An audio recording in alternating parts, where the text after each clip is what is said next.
Yang ingin saya tanyakan, jadi ketika kita melihat hidayah tadi, hidayah ini harus nunggu Allah kasih ke kita, datang sendiri, atau kita cari. Nah kalau kita cari, kayak gimana nyari hidayah itu, Tat? Saya dalam sebulan mesti menghadiri jenazah. Supaya saya hidayah. Ustadz kan sudah muslim, Ustadz kan sudah ustadz. Hidayah apa? Hidayah ada dua. Ya. Yang kita minta ihdinas siratal mustaqim. Ngapain lagi minta hidayah? Allahumma hdini fiman hadait. Ngapain lagi minta hidayah? Hidayah pertama dari kekafiran kepada Islam. Ya. Hidayah. Hidayah yang kedua setelah Islam supaya istiqomah. Saya gimana saya supaya istiqomah?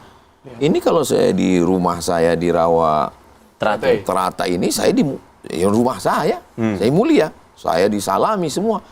Bagaimana saya supaya merasa diri saya ini nggak ada apa-apanya? Maka saya pergi ke pedalaman, ke kampung, ke hutan, naik perahu di tengah hutan, angkat tangan, semua orang angkat tangan. Pas ditanya, Bapak kenal sama ini? Enggak. Yang penting angkat tangan aja. Orang dia nggak tahu. Ya. Nggak ada TV. Nggak ada. Ada TV One. Masuk ke barang. Masuk. Lalu kemudian ketika kita sedang merasa hebat, pakai masker, pakai kacamata hitam, nyetir sendiri, merasakan bagaimana sakitnya diusir tukang parkir. Sana. Jangan di sini kan. Padahal kalau kita mau buka, oh Ustaz Somad. Jadi kita mesti merasakan itu. Pergi melihat orang mati. Ya. Pergi melihat orang meninggal dunia. Kalau melihat orang meninggal dunia malam. Karena kalau siang nggak jadi ngeliat orang meninggal, malah foto-foto sama orang. Lihat jam 12 malam, buka penutup wajahnya, cium. Kalau dia laki-laki, jangan perempuan dicium. Habis itu datang ke liang lahat. Saya berusaha kalau sedang pemakaman, saya di bagian kepala untuk melihat ke bawah. Tolong buka tali pocong. Ya. Buka. Wajahnya buka. Hidungnya nempelkan ke tanah. Ya. Itu tanah gumpalan mana? Letakkan di tengkuk satu, di pinggang satu, di kaki satu, di betis satu, di ujung satu. Itu buka semua talinya. Udah, letakkan tanah. Ambil tikar.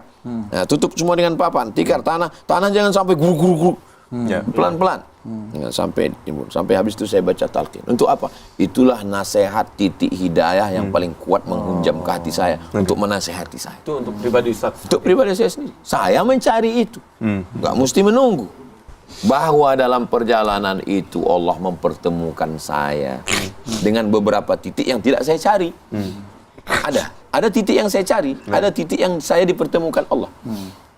Ketika ada orang di depan saya sedang berdoa gitu.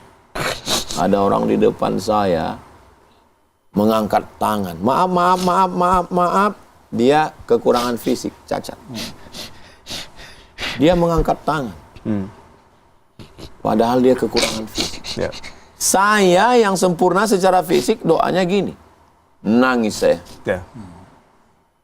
Dia yang kau beri kekurangan, tapi hatinya sempurna. Aku yang kau berikan kesempurnaan fisik, tapi hatiku kurang. Ya.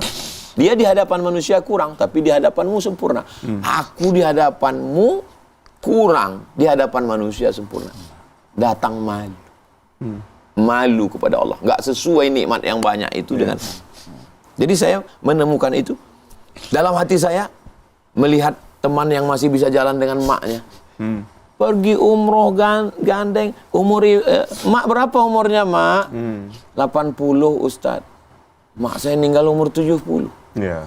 Dalam hati saya, Tuhan nggak adil. Sampai akhirnya pas lagi sedang ceramah, datang. Ustadz, anak ini mau foto sama Ustadz. Iya. Ustadz, anak ini yatim piatu, baru kelas 5 SD, Pak Ustadz. Iya. Berarti aku salah selama ini. Aku masih sempat dengan makku umurnya 70. Ini anak kelas 5 SD. Udah nggak ketemu orang tua. Allah mempertemukan, saya nggak nyari. Iya. Jadi ada titik-titik itu yang kita cari, ada titik-titik itu yang kita dipertemukan Allah. Makanya sensor kita ini kita pertajam. Gimana pertajam sensor itu, Tat? Puasa inilah yang menajamkan sensor.